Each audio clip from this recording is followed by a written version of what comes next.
sitting at home on Saturday. I don't know if she sent the text on Saturday or Sunday, but the text said, and I quote, "You said Josh Allen was good, but he's better than good." What? Yeah, like, Domonique, if we were still fighting that fight, the fight is over. Oh my God, yeah. I gave up a long time ago. Dog, he looked like the best player in the NFL on Saturday night. Ladies and gentlemen, welcome to The Right Time. My name is Bomani Jones. Thanks for watching on YouTube, and thanks for listening wherever you get your podcasts. Rate us, review us, give us 5 stars. You only give us 4 stars, I'm inclined to believe you are a hater. We're going to talk the NFL playoffs on this episode, and it is Foxworth Friday. Domonique Foxworth, what's going on? Nothing much. You got me Googling most expensive liquors now. It's outrageous. These prices. They selling them for over $1 million. There's something out there that you got to pay $3.5 million. Some sort of tequila. It's outrageous. No, there is a world of expensiveness on stuff that really just comes down to, do you got it like that? Right? So, like, exactly. I went and got, I'll throw some numbers out here just to give people some perspective. Oh, right? gosh. So, I decided to treat myself to a fancy stereo system a few months ago, right? So, I went and I got crazy speakers, an expensive record player, and we'll get to that expensive record player part in a second. And speakers, amp, record player, all that stuff. Went and did it. Like, my brother's come over here. He said I've completely ruined sound at his house, right? Like, he was. That's a good feeling. Yeah. He thought he was doing it. You know what I'm saying? He came over here and he understood that something else was cracking. Now, in sum total, I think I spent something like 12 G's on it. Like, the speakers, I want to say, were like 7. I want to say the amp was like 2. The turntable was like 3. Like, you know, I want to say it was something in that range. Okay. I'm not telling you the number to flex. I'm telling you so that you understand and have perspective when I go to the hi-fi store and I talk to my man Andrew, who treated me very well when others had not. And I go in and Andrew tells me that he had just sent off an $18,000 cartridge for somebody's record player.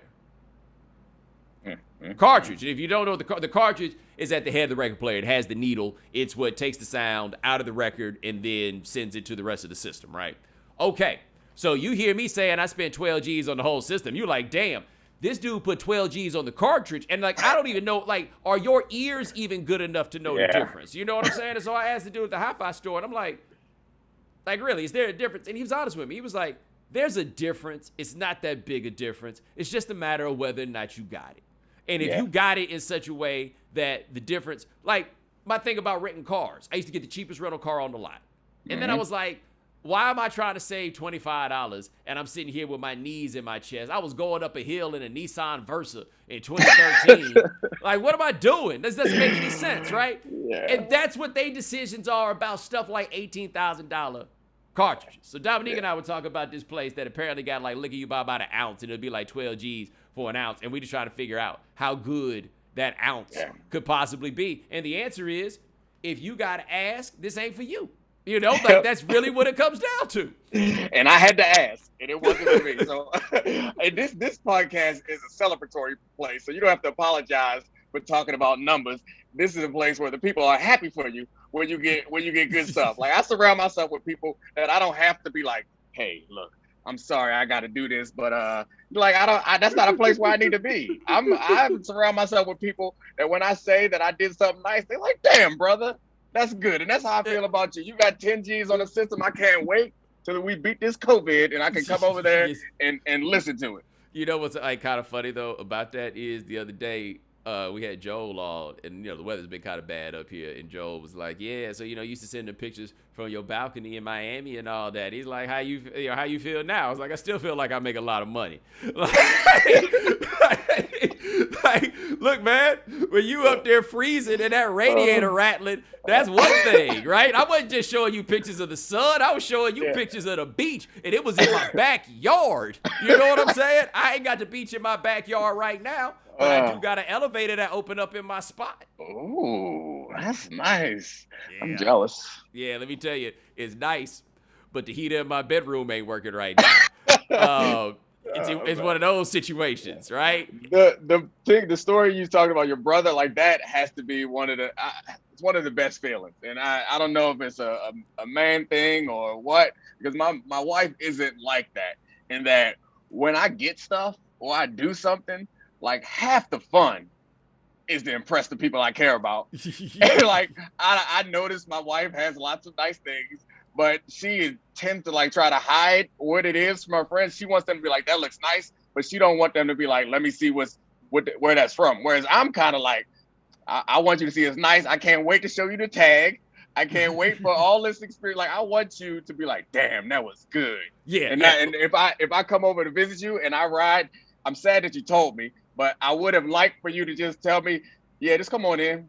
Yeah, press the button. Yeah, the one PH. That moment right there would have hit me, and with elevator open into your house, I would have been so thrilled. But thrilled to hear it nonetheless. Yeah, like I don't need people to know the price, right? But like for people who really dig music, I want you to come in and be like fully immersed in it. I will say this though: when I lived at the spot in Miami, I remember when I walked in, not even that unit, right? But like when I was looking for places in Miami. Dan's mom is a realtor, and she was my realtor. She was very kind, and like she was guiding me to live on the beach, right? Like she just thought it would be a good idea. And so I went to some spot on 71st Street on the beach, and I definitely didn't want the place. Like the carpet was kind of ratty, the appliances were old, but when you opened that door, it was right there in front of you. That water was right there in front of you. And I was like, oh, I got to have that. And so I wound up getting a much nicer spot, but a different spot down around 50th Street.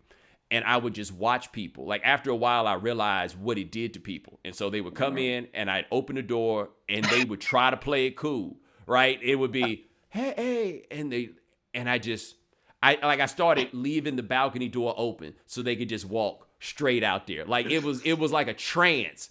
And I loved every minute of that, I have to admit.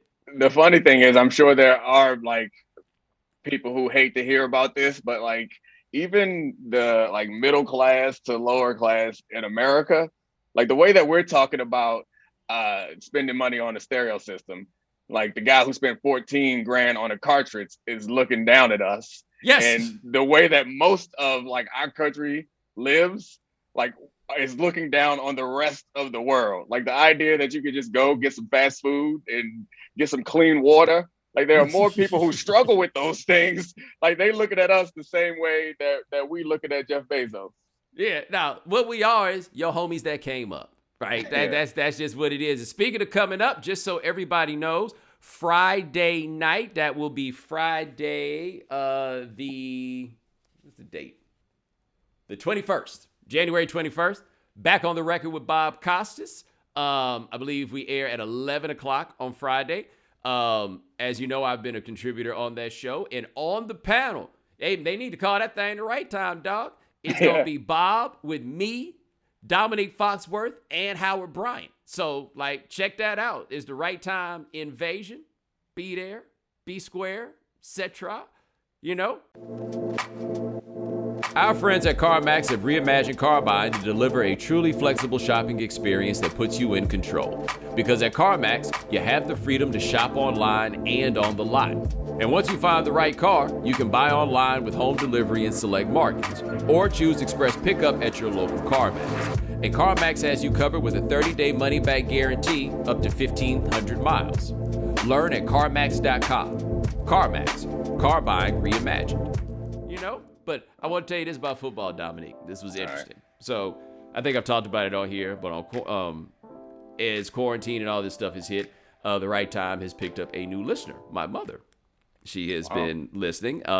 She told me that my other podcast that I do is just a little more racy than she would prefer. And so, you know, I got to do this here in front of these white folks who cut these checks. And so this is a little easier for her 78-year-old sensibilities. And I'm sitting at home on Saturday. I don't know if she sent the text on Saturday or Sunday, but the text said, and I quote, "You said Josh Allen was good, but he's better than good."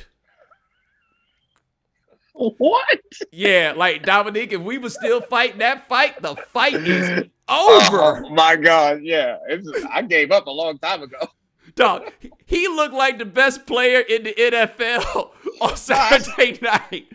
He was so good that when I was on Get Up on Tuesday, I said that Josh Allen's best is better than Patrick Mahomes' best. The difference is Josh Allen can only do it on occasions, whereas Patrick Mahomes can give you 95 every day of the week. That's the difference. But if you actually think about it, Josh Allen can do everything Patrick Mahomes can do and a little bit more. The problem is sometimes he'll give you that cross-body toss. Yeah, like that's the thing. My buddy Nick Wright, First Things First on Fox, he has this graph that they love to pull up, and it's a line graph of like Josh Allen performances by quarterback rating. Yeah. And that thing looked like a heart monitor. That thing goes up, down, up, down, up, down. But man, if you let him sit back there and just give him a little bit of time to make sure everything he's doing is all right, I can't believe this. I stood by everything I said at every point in the Josh Allen journey because it all made sense at those points. But I cannot no one has ever gotten better, period. Not like that. Not like that. I remember last year before the season started, that was one of the questions that we were using for these shows was like, who is going to have a Josh Allen-like leap? Not nobody. Like, it's never happened. No one will have a Josh Allen leap because Josh Allen is the only person in the history of modern sports. Like, I can think across sports. Unless you looking at steroids in baseball, ain't nobody got like he had a Brady Anderson jump in home runs without touching the stuff. I mean, this is real. It's bananas what that is. Like, I will tell you, when I started being like, oh, there really might be something to this, is a little earlier on when I look at him, and my thought to myself is, all right, well, this is the guy that a Bill Belichick will feast on. And then I realized he's not feasting on him. Like whatever the weaknesses are, it's not something that you can exactly coach him into. Because my thought had been, because he still got a little panic in him, right? Mm-hmm. So I'm like, bring some heat. Except they was bringing heat, and that dude was just off me. Heat no more. Yeah, I mean, I think the big difference was bringing in Diggs. I think having someone, because his numbers were really bad in man coverage. And like man coverage is tough because you got to throw tight windows. Like normally NFL defensive backs are going to be close enough that that thing better be accurate. And Diggs made it so that he didn't have to be so accurate. And I think one of the things that we haven't been able to like really pinpoint, but it's not a coincidence that all the best quarterbacks in football started in a good situation. And I think there's something to being able to be allowed to develop on the field under like lower pressure or lower stakes. I think that has, I mean, even Patrick Mahomes, who walked in, and Dak Prescott, all of them, Tom Brady, Russell Wilson, like everybody who's really good right now, Aaron Rodgers, Lamar Jackson, like all of these people, they came into good situations. I don't know very many quarterbacks who got dropped into bad situations and are excelling. We'll see what happens with Herbert, because that situation is confusing. I guess you could say Burrow's situation was not a good situation, and he seems to be playing well. But by and large, it feels like you have to be in a situation where you are allowed to grow without putting it all on your back. We saw what happened down in Jacksonville this year. He ain't that bad. Trevor Lawrence ain't that bad. Well, I would say by that notion, though, Peyton Manning did walk in a good situation because let's not forget he walked onto a roster that had 2 Hall of Famers, and then they traded one of them and drafted another Hall of Famer to replace him, right? Like Peyton was in a situation where I think he helped make it good because he and Archie put so much pressure on them. You know, Archie Manning classic case of bad situation, right? Yep. Archie was like, this ain't never gonna happen to one of my boys, not once. And a laughingstock organization turned it all around. Mm-hmm. Odell Beckham Sr. out there caping for his boys. I love it. Took the bullets. Like with that thing with Eli, which is still a hilarious thing to look back on, really, because not wanting him to play for the Chargers made total sense at the time. 2 years later, they were the best team in the league. But 1 year after that, the Giants win a Super Bowl. Yep. Like in sum total, the Chargers have been better than the Giants over the span of that Eli Manning, Phillip Rivers career. The Giants had those Super Bowls though, and the Giants, of course, now are just rat ass. Like I can't. That's just a little bit beyond my ability to comprehend. But yeah, no, I think situations matter. I also think the problem with this rookie wage scale, almost kind of ironically, is since the guys are cheap, there feels like a greater push to actually play them. I've seen no evidence that playing as a rookie helps. Now, to be fair, I don't think I have any evidence that not playing as a rookie helps necessarily. But throwing them dudes out there, I don't necessarily, like back in the day, you took your time on this thing. It was a lot harder to get going immediately as a quarterback, but you took your time on this thing. Like Josh Allen, they threw him out there early, but it wasn't the plan. They were willing to throw the Peterman out there before they put Josh Allen out there. But they were rooting for him so hard that the pressure wasn't necessarily like that high. Like it wasn't like he was under constant evaluation. Like Peyton Manning had all them interceptions as a rookie, but we knew he was going to be that guy. So it was like, yeah, get it out your system. It's interesting that the lower price creates the pressure to put them out more there, put them out there sooner than the higher price would, because you would suspect that, but I guess you have more invested, so you're more careful with it. But I would suspect that, like, man, we got all this invested in them. We're going to make sure that we do this right. Whereas in this one, it's like they're quicker to give up on you. So they want to get you out there quickly so that they can find out what they got, and then they can go back to the draft and find the real quarterback if you ain't the one. So, yeah, and everything else has sped up too. So like it seems like it makes sense because guys are getting training so much earlier. They're getting the NFL style is so much closer to the college style now. So like it seems like, yeah, by the time you walk in the league, maybe you aren't ready to start, but we should be able to know whether you are going to be our guy or not within 2 seasons. Yeah, well, I was thinking about that with these rookies this year, where basically other than Mac Jones, they all stunk, and Mac Jones really wasn't that good. Mm-hmm. That was the norm before. Yeah, it was. Like Ryan Leaf was terrible as a rookie, but it was like, oh, he's terrible, right? This happens. Peyton Manning wasn't good as a rookie. Like this was just kind of what the game was. Cam Newton and Sam Bradford. Sam Bradford came in the league and was decent right away, and Cam Newton came in the league and was good right away. And the game had officially been changed. Yeah, that was Cam Newton. This one of the saddest things in Cam Newton's career was the fact that he couldn't come out a year earlier.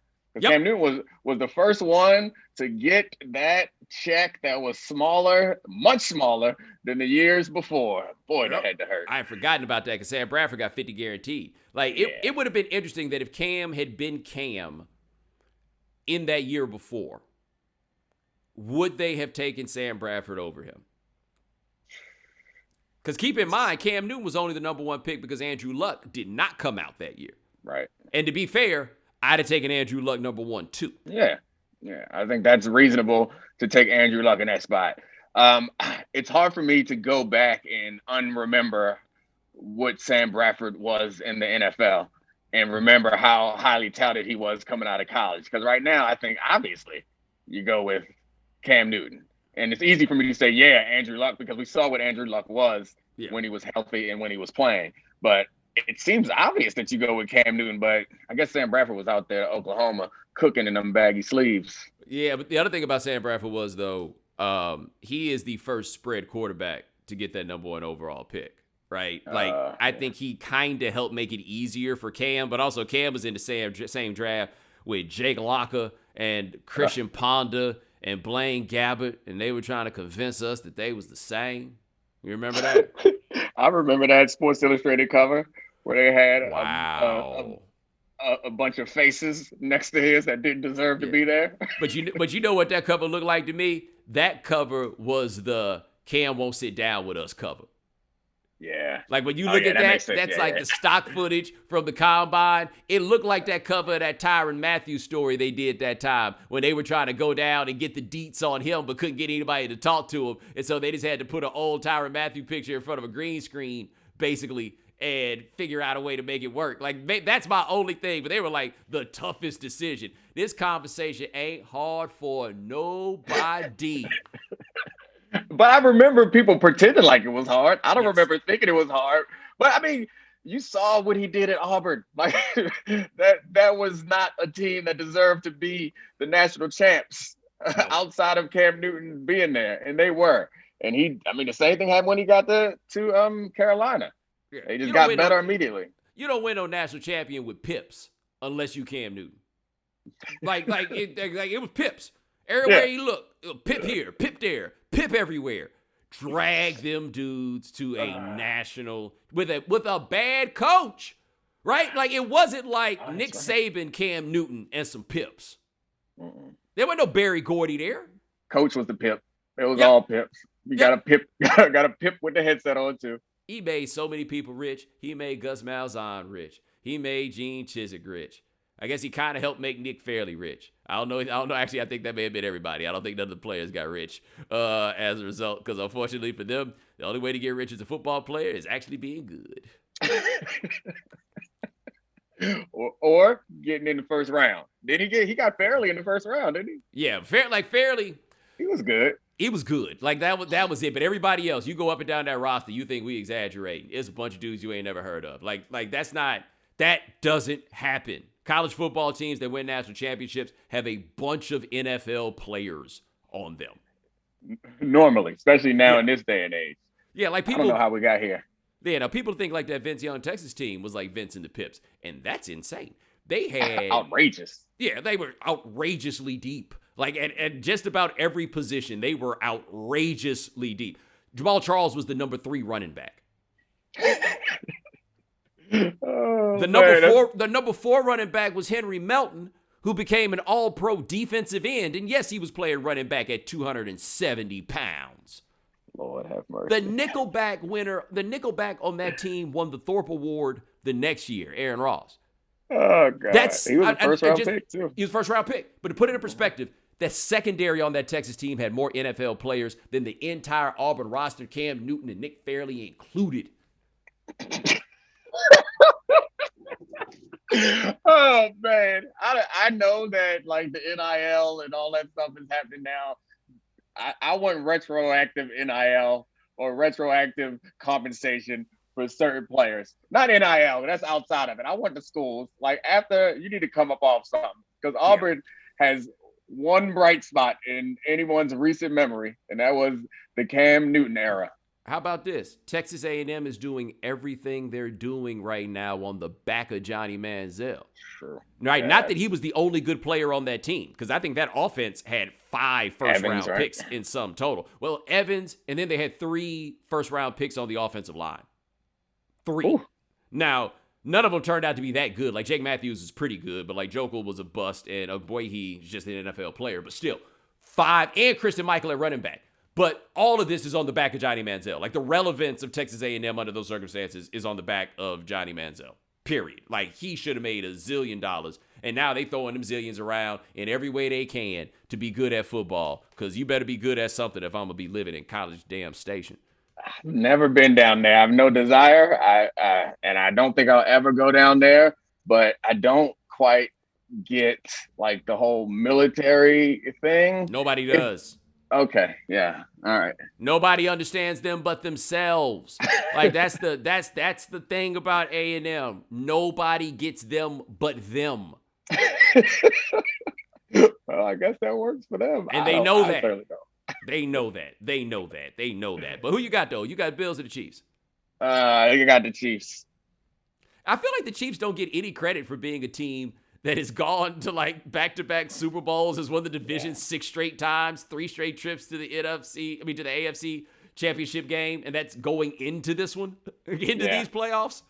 Yeah, I think that's probably true. And the one Super Bowl that they didn't go to under the Patrick Mahomes era was that offsides penalty that didn't affect the play that brought back an interception that Tom Brady threw. So like they've been the best team in the AFC for the last several years. This year, they still have been really good, but they weren't as great as we're used to. So I think people have lost confidence in them. But also, to be fair to the Bills, their defense and their secondary, their defensive numbers are incredible. Like that combine that with the offense, with a quarterback that can take your offense to the heights that we saw last week. Like I understand why people would pick the Bills. And they're motivated. Like, not that the Chiefs aren't motivated, but it's something about coming in there and trying to knock off Big Brother, because that's who the Chiefs are in the AFC right now. Yeah, like I think that this could go either way. Like I lean toward the Chiefs, like they got the game at home, all of that stuff. I think what happened with the Chiefs is something that could happen to us with the NFL just because there's so much stuff that's going on and we can't keep track of everything. But there was a point where people looked up and the Chiefs were under 500 and the Chiefs were in last place in their division and their defense looked absolutely terrible. Like they looked like the 2000 Rams, except what if the 2000 Rams weren't still putting up a zillion points, right?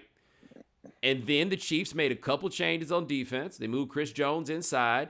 And then they basically did the thing where you could just walk up to a stranger on the street and show them the depth chart with pictures and say, who you think we need to bench? And they was like, is that a white dude in the secondary? Yeah. That's probably where I would start. Let's slide him down in the box. And it worked. Down in the mix. And it worked. It's so uncomfortable. It's so terribly uncomfortable. But the Sorensen dude, who I think we've talked about this year, it's so amazing that he was just a dude in the secondary, totally unremarkable while also being white. Like, they didn't try to overrate him. Nobody ever tried to underrate him. He was just out there, but then he was out there stinking. And they was just like, yo, man, we gotta, like, not just a white dude from BYU. They're like, yo, we gotta change this. And then they changed it and had the best defense in the league for the rest of the year. Yeah, they've been trying to not get rid of him, but move him out of the secondary. So when they drafted Juan Thornhill, Sorensen wasn't getting no burn. Thornhill got hurt. Sorensen went back in the lineup. And then in the playoffs, he had some very, very big pivotal type plays. They weren't like great athletic coverage plays, but they were pivotal plays in their Super Bowl winning run, which I think also earned him some cachet and respect. And Thornhill took longer than expected to come back from his knee injury. And then they're still winning and Sorensen's still out there. And then this season happened. And they was like, nah, hey, Juan, we're going to need you back up in there, Juan. And they find some way, because they haven't completely taken Sorensen off of the field. They find ways to use him and put him out there. But it's interesting because he's not – Tyrann Mathieu is the coach on the field guy. Tyrann Mathieu is the heart of the defense guy. I mean, that's, the fire of the defense is like Chris Jones. I don't know what he's doing. I don't know what Sorensen is bringing, but he is bringing something. He ain't getting people lined up, but he's bringing something to keep them out there. Yo, the thing to me is I hear you say that he's the coach, like Tyrann Mathieu's the coach on the field, and I think about that in the same way as like Ed Reed as coach of the field, on the field. And what's wild about that to me is I just don't know how those guys can explain that stuff to anybody. Yeah, but Tyrann Mathieu isn't like Ed Reed in that way. Tyrann Mathieu, they create defenses that put Tyrann Mathieu in different places. The things that he does that are like unique and special is just like his knack for the ball, like punching it out and catching in weird angles and that sort of stuff. Whereas Ed Reed will run a defense that has never been run before in the middle of a game. That's entirely different. And in his mind, I told you this before, is like when I first got to Baltimore, like I struggled in part because I didn't know what the hell I was supposed to be doing, because I would watch stuff and then it didn't pan out that way. So then I would just start watching film with Ed once a week, all the time. We watched, and then I would see the stuff that he was seeing. So I could anticipate when he was going to go rogue. It wasn't just like a feel. Like people want to say he's instinctual, which like takes the intellect out of it. Mm-hmm. It wasn't that. It was studied. It was smart. And I'm sure some of it was like instinct, but also he was like, well, when they do this, if they see me do that, then I know they're going to do this. And I know that it's like a second level. So if you get a first level quarterback, like we're looking at Brady Quinn, he's like, all right, if Brady does this, I know I have to do that. And then we look at somebody else like Carson Palmer.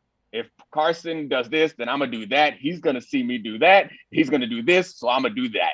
And then I got an interception. We go to Peyton Manning. It's like this, that, this, that, this, that, this, that, this, that. Then I'm going to get an interception. I don't know if any of that made sense, but that was the genius of Ed, was like he was a step ahead of everyone else mentally. And I don't see that when I watch Tyrann. Their defenses have him in a position where he is free to go places. It's not like Ed is a half player who picks off a slant in a playoff game against the Dolphins, which actually happened. Deep half, cover two. He's like, nah, they're in 2x2 on the third down, quarterback under center. They gave us a hard count, so we rolled out of our disguise into cover two. I know what's happening. I'm jumping this. And he's right. Man, this I'm looking forward to that game. We also got Packers and the 49ers. And, man, we just all have to just get this out the way now. These games ain't no referenda on no Jimmy Garoppolo. That dude ain't good. That dude will put up good numbers.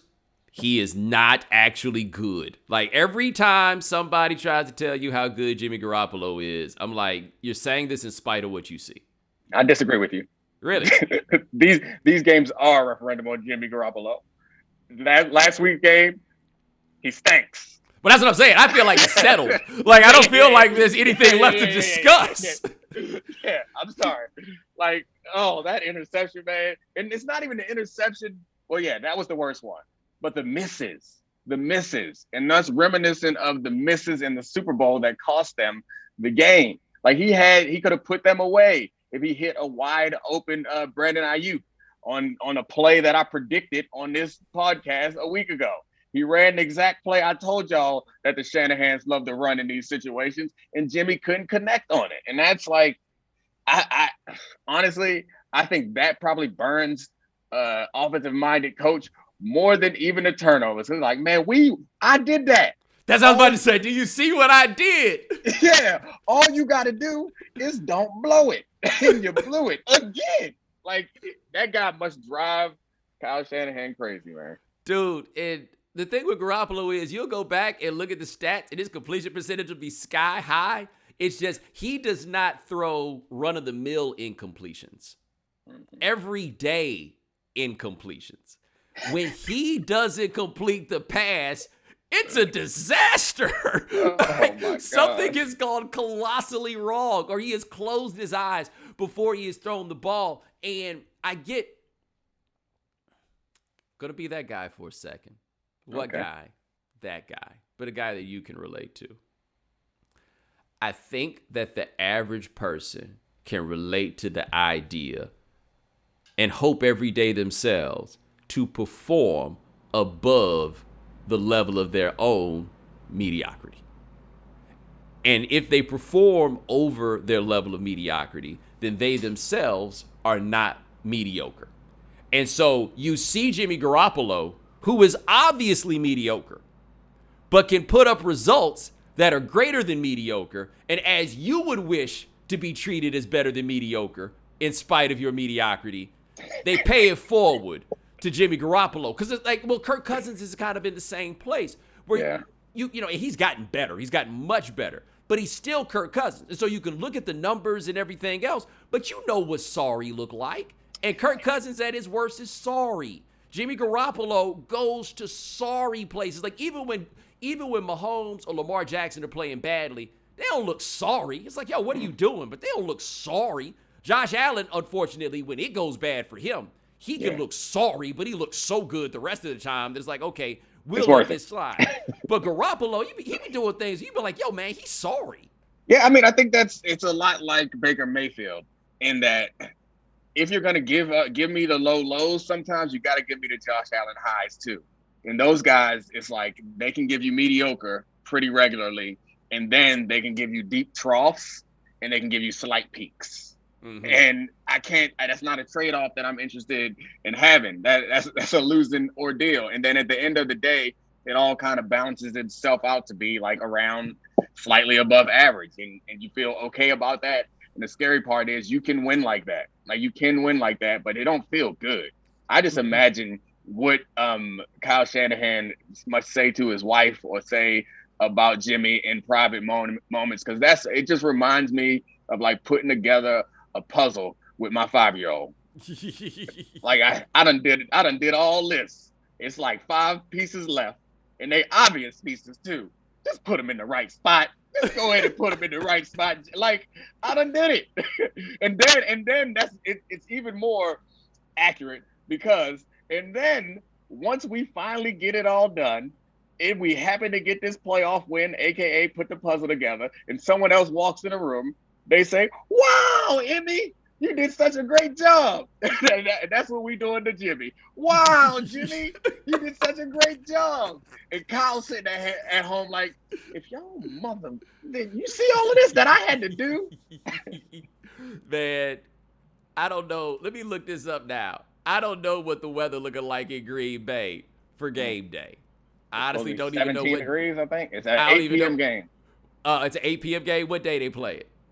I think they play on Saturday. Okay, high of 20, low of 1. Yeah. A degree, Domonique. A degree.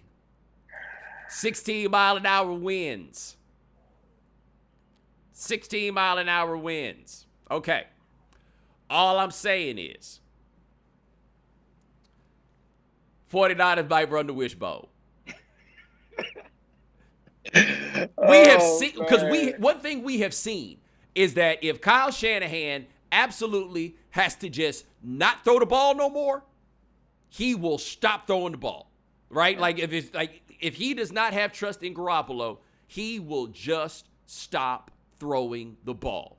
They are going to stop throwing if they get any kind of lead, they going to stop throwing the ball. If they down by 7, they going to stop throwing the ball. If they down by 14, Deebo Samuel might throw the ball. But Jimmy Garoppolo, they going to do everything possible not to let him mess this thing up. Deebo got an arm, too. I think he threw a ball in like week 16, maybe. He threw one, completed it. I think he's 1 for 2 on his career for some reason. I was looking at all Deebo's plays throughout the course of the year because, man, he is something special out there. He's like a natural, for real running back. And also, he like wins jump balls. Like he's one of those guys that falls in the category of Pop Warner. Yes. Where like you go out there and you're like, because when you're in elementary school, you're in middle school, maybe even high school for some people, there's one dude.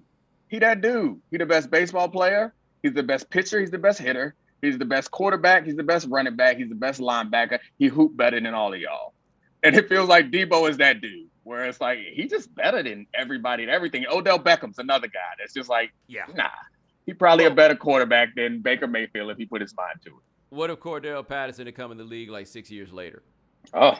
Or like Percy Harvin. Like I feel like we're at a place in the league now where like the all-purpose backs on the Rivals and 24/7 recruiting pages, they've now figured out, or some guys have figured out how to use those guys like in an NFL context. Andy Reid is a guy that would figure out what to do with that. Where he's kind of like a running back. Fine, then put him out there and call running back plays for him. You don't even have to be a great route runner. Like with Shanahan's got like the Juszczyk, George Kittle, these guys. They're all, like, when you really think about it, like very similar types of players.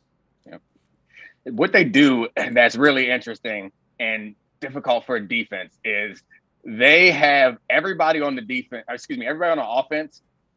They only have to learn 3 to 5 things. And then they have these 3 players who can do 50 things. And so he like puts the amount of the learning and the challenges on those guys that can carry it. So it makes the offense easier for them, but then it requires the entire defense to understand what these 3 guys are going to be doing. So like there's so much more onus on the defense to be mentally prepared for a game than it puts on its own offense I'm someone who thinks that Kyle Shanahan is not as good a head coach as he is an offensive coordinator, but him getting all the power in San Francisco allows him also to influence John Lynch on the type of players that he wants. Because you don't remember Deebo Samuel coming out the draft like, let's all get a Deebo Samuel. It's because his tweenerness was something that was a drawback. And Tyrann Mathieu, another guy like that. We're just moving in that positionless kind of direction, the same way basketball is. Football is moving in that way too, where you want players that are versatile. Yeah, I'd also like to make this note, like, nicknaming your small child Debo is that bad parenting, man. Like that's right up there when you see some kid tearing up the Shoney's wearing a boys will be boys shirt. You know what I'm saying? Like you want to encourage it. Yeah, you encourage the wrong kind of behavior. Like it sounds like Debo took a proper perspective on the matter, and like maybe his dad is actually like for real Debo Senior, and was like, oh, it's cute you Debo and like that, but you ain't about to be Debo for real. But yeah, we are not. If I'm like your 3rd grade teacher and you like call me Debo, I will not. How much do you think Debo would have turned into Debo if his nickname wasn't Debo? how much impact do you think being called Debo and expected to behave in a Debo fashion had on shaping him to the man that he is today? In that case, it's worth the risk. It's worth the risk. That's a great question. That's what I'm saying. But the other end of Debo is he turns out like actual Debo. I mean, it's you rolling the dice, baby. Rolling the dice. No, Debo is such a legendary character who barely even had to say a word. Like, everything about Debo as a character that works is what everybody else is doing with Debo, right? Like, you know, he was Zeus back in the day, right? You remember when he was Zeus? I remember. Yeah, in that Hulk Hogan wrestling movie. Yeah. I remember. And his name in LA was Tiny. Yep. Tiny Lester. You listen to old Robin Harris routines, and you hear him talk about Tiny from the stage. I didn't realize that. Yeah, because that's the same Tiny. Yeah, it's the same Tiny, right? I mean, it's Robin Harris doing shows in L.A. You know what I'm saying? Like, it's the same Tiny. I'm glad, by the way, that you mentioned Odell Beckham. Remember they tried to tell us he was sorry? Remember that? It wasn't that long ago. And to be fair, he might not even be the best wide receiver on his team right now, but not because of slight to Odell Beckham, but because Cooper Kupp has decided to put the nation on his back, right? Repping for all y'all. He is not receiving the requisite hype. Like, I feel like a white man doing something that black men traditionally do and like doing it better than everyone else. Like, he's not getting full great white hype treatment. I don't understand why. Dog, and I keep telling y'all, you have to remove black people from the equation in order for y'all to fully appreciate white athleticism. Cooper Kupp from somewhere where they didn't have no cotton, you know what I'm saying? And you could not ignore his fast. You could not discount it. He was just the fastest guy at the school. And so you put him at wide receiver. Then he goes to Eastern Washington. And I'm sure they go try to get some black people, but they got to take what they can get. You know what I'm saying? And so all these super fast white dudes, Jordy Nelson, right? Like, you can go up and down that line. Ain't none of them grow up and go to no school with no brothers at it. It didn't happen that way, because then they might be playing lacrosse.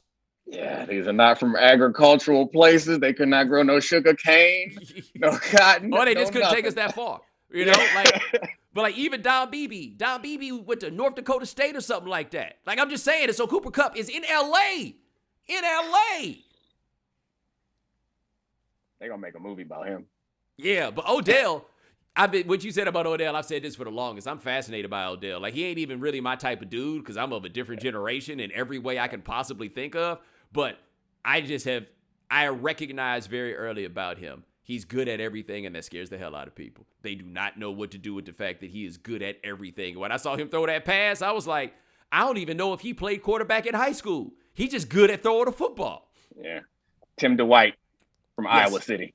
Yes. I'm with you. I think you made this point before too. It's like a lot of the Odell hate is really just jealousy disguised. They like, man, he better than me, handsomer than me, cooler than me, faster than me, stronger than me. Like, and he knows it and doesn't give you the false humility about it. It makes people uncomfortable who don't have like whatever personal self-esteem that's needed to protect yourself from that insecurity. But yeah, you seen him, he'd be doing 360s on a basketball court. Like, he's just a special athlete. When that man was catching kickoffs one-handed in college, impossible. Domonique, they tried to tell us he was sorry.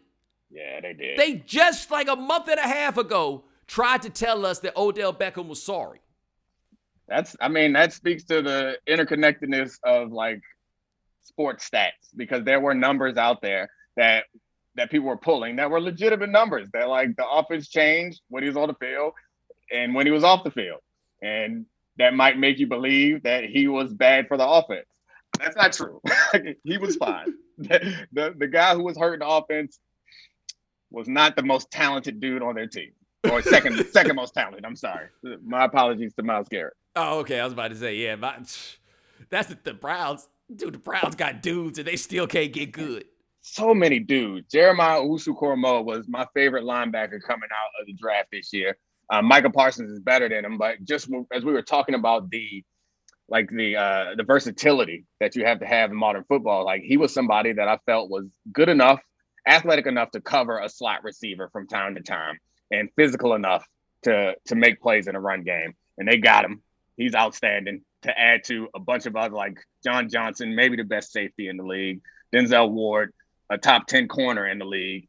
And then they got Clowney opposite Garrett, and that's not even getting over to their offensive line. That might be the best in the league. I'm sorry, I'm saying all this stuff that people know, but that team was loaded. The only person that did their job down there was Andrew Berry. GM did his damn thing. The rest of y'all fools. And it don't even matter. It'll never matter. It'll never matter. By the way, before we go, what's the other play? Yeah, we talked about them. Where are you on my man Joey Burrow? I'm a big Joey guy. I love Joey. He makes me happy. He gives all the enjoyment. The post game press conference. He's got the proper. He pulls off the swag. I know you saw those pictures. Yeah. Post game pictures. I thoroughly enjoyed it. He can play, and he's not super physically gifted, but I'm on board the Joey train. He gonna lose though because that offensive line ain't gonna be able to hold up. But that ain't on him. Now he a real one, man, and it's still. I don't think I talked about it on here, but I've talked about this. It's so wild to think that, like, he had to transfer because he couldn't beat out Dwayne Haskins. And here's what the irony of it is. Because I think you and I were texting about this, right? Yep. Yep. And so I started looking up them high school clips of Dwayne Haskins, and I was like, oh, yeah, I would have made the same decision. Why? Because Dwayne Haskins was big and strong and looked great dropping back. Meanwhile, Joe Burrow out here scurrying about, figuring out how to get it done. And what do you know? You flip it up, and Dwayne Haskins is never going to start another NFL game. And Joe Burrow, if he stays healthy, probably going to be playing for 15 years and get his jersey retired up there. And he get Jamar Chase. This is another situation where like context matters so much, and we assume because they play games with fair rules that the best person prevails or the most talented person prevails. That is not the case. There's lots of people at home right now that could ball, but the situation, all that stuff, my coach don't like me. I don't think that's the reason necessarily. I don't think that's the reason necessarily, but there's a couple of them guys where the situation wasn't right. Joe Burrow's not the only person who had to sit behind a more talented quarterback, more physically gifted quarterback and not get a chance. Normally it's a black dude. That's what's so shocking about the Joe Burrow situation. But the last thing on that is like, even the way that the game has changed. I noticed that too, is like how I'm talking about you need these versatile guys. We've talked about this before, that like the guys who would have played safety before are now linebackers. And the guys who would play linebacker before are now defensive ends, or there is no place for them in the league. Like that is fascinating to me, and the amount of time that it takes to evolve. Like you could grow up watching football, modeling your game after a specific player. By the time you get to college, you could be the identical duplicate of that player, and the game has evolved to a point where you are no longer useful. You better learn how to sling shoes. Right. It's like, yo, I want to play just like Ray Lewis. Oh, nope. So you want to be a broadcaster? Exactly. There ain't no room for him in the game no more. It just ain't. That's it. I tell you this, I feel bad for all them big old obese dudes who decided they want to be the next Ted Washington. It's like, nah, you just out here fat for no reason now.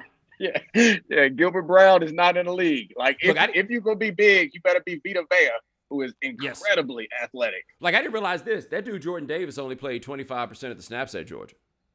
Oh, really? Yeah. Because, I mean, how can you play 70% of the snaps at 360 pounds? Yeah, I enjoy the Jordan Davis experience, but I'm not drafting Jordan Davis if I'm an NFL team. I'm just not doing it. I mean, he may be one to survive and impact, but I don't want that. Vita Vea, them high school running back clips, look them up. If you haven't seen them, then just imagine how terrorized you would be. I don't have to. I could just think back to Haloti Nada. I'm sorry. I know you got to wrap it up, but that's a whole nother ball of wax that we've tiptoed around. We ain't got in the nitty gritty of that. You want to? Can we tell the Haloti Nada story again? Your best Haloti Nada story. Oh, yeah. So we used to, when I played for the Ravens on Fridays, we would have Saturdays we have all the family come in for the practice before the game, then we just hang out on the field. So I remember one of the first times it happened, Haloti's wife, who's was a college volleyball player, and the kids at that time, he had a couple of boys, maybe 3 boys. And they came in and they were playing on the field, running around. And so I went over and was like introducing myself. It was my first week there, to his family and whatever, say hi to the kids. And the kids, one of them was really big and just was like like not very communicative. And I remember saying to my wife afterwards, like, man, like Halotti's real good dude. It's nice that like he had a big contract and like he can probably get the best services for his son. Cause like I assumed that his son had a disability. And then I asked his son how old he was. And he was like 5. I thought that boy was 12 and could barely talk. And then I was like, oh, yeah. His Halotti's wife is like 6'3". She's and them kids, and they were like coordinated too. Was the thing that blew my mind, because even if it's a big 5-year-old, like they falling around and stuff. Like no, his kids was out there moving, looking and moving like a 12-year-old, and I was just like, yeah, he got all the best services. No, he don't need no services. I need the services. And on that note, ladies and gentlemen, that is Domonique Foxworth. Check him out with me and Howard Bryant, back on the record with Bob Costas on HBO, Friday, January 21st. 11 o'clock Eastern. It also replays, so be sure to check that out. And ladies and gentlemen, thanks so much for joining us here on The Right Time. We do this 3 times a week. Gabe Bassain and Adi Khan handling things behind the scenes. Thank you, gentlemen. Remember, follow The Right Time. Watch us on YouTube. Rate us, review us, give us 5 stars. You only give us 4 stars, I'm inclined to believe you are a hater. And we'll talk to you guys in a couple of days. Take it easy.